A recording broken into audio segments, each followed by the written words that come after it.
my loves, welcome back. So here we go again, synastry. Today I want to talk about an aspect that is rather challenging, and this is a Neptune aspect. It's Neptune conjunct Venus in synastry. I have a video about Neptune and Venus already, but I think I was told I am not talking about the conjunction in that chart. So this is particularly for you, you know who you are, that wanted to have the synastry video, Venus conjunct Neptune. Now, what do we have here? Well, we have one person's desires, one person's view of what's valuable in life, one person's way of loving, and also how they want to be loved. And then we have the other person's ideal, the idealization of life, the dream.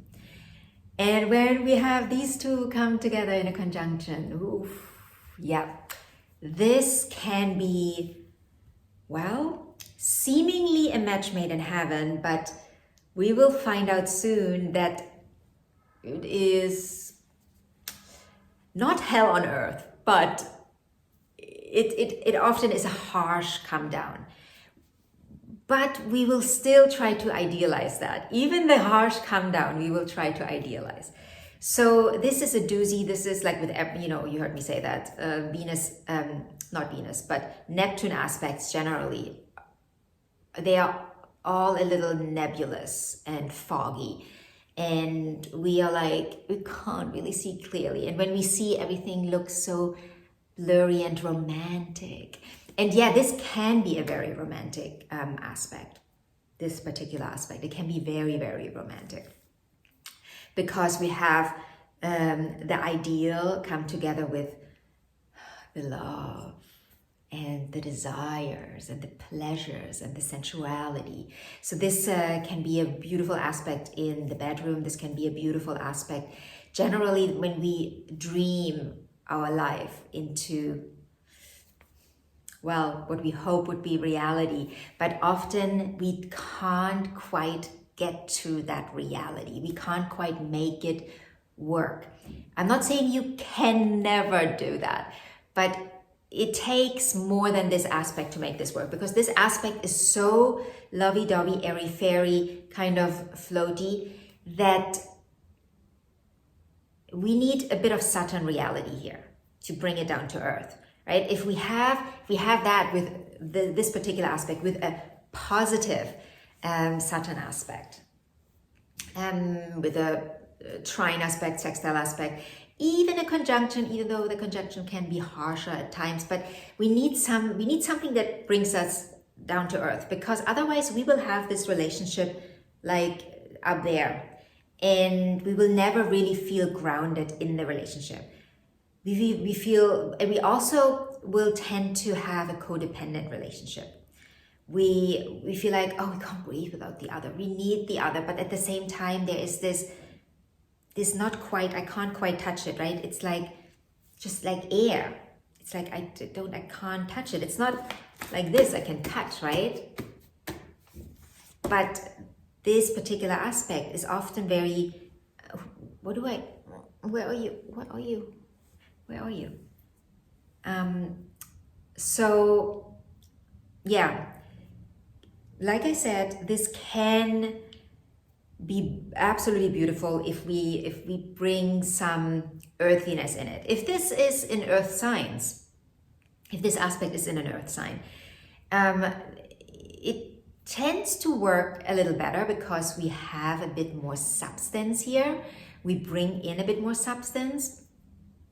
But if this is in an air sign or a water sign, it tends to be very, even in a fire sign, it tends to be harder to hold onto. And we always feel like we also have abandonment issues with this aspect very often. And again, this goes both ways. It's like I explained to you before in my videos, when we have a synastry chart and we have one person, you know, bringing one planet, the other person bringing the other planet, they don't always play out that planet. Sometimes this person plays out that planet and this person plays out that planet. It's just how energy flows, right? Like it is not necessarily that if you have this aspect and you have the Neptune, that you are playing out the Neptune all the time. You know, you might sometimes also play out the Venus. So yes, very romantic aspect, super, super, super, super romantic. You will have romance for sure. I'm not saying you will have that all the time, because that is not very realistic, you know, in this 3D reality. But you have that, and you especially have that up here, right? You have that, you idealize that person, and this person makes you want to be more romantic, and they make you, you know, there is this, just like this desire, Venus, to be romantic and to live the romance. But we need to understand that we live on planet Earth, and we need some, you know, we need some earthy vibes in it to make it last, right? Because this is not a very lasting thing. This is, but what I mean by lasting, it is up here, it is lasting, right? It's like in the dream world, it's always there. But lasting on this planet, we need to gain more clarity, and that is rather difficult with this aspect, to gain clarity, because there's nothing clear about Neptune. Because there are no boundaries, no structure. It's just, everything just is. And yeah, that can make Venus feel a little lost, you know, going forward. In the beginning, Venus will just like, oh my God, be all in.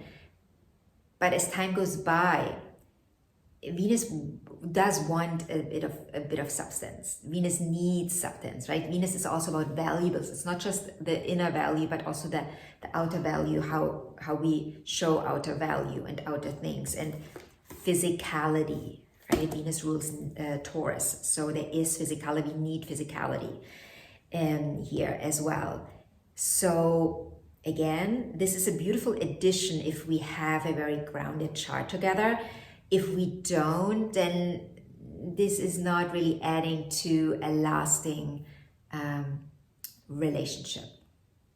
So if you have any questions about this particular aspect, then leave me a comment in the comment section below. If you like this video, give it a thumbs up, and follow this channel. And if you want a personal reading, you can message me or click in the link in the description box below. If you have any requests when it comes to videos or certain aspects, synastry, composite, natal chart, whatever it may be, leave me a comment and I will make a video about it. And that's it for today. I will see you in the next video. Bye.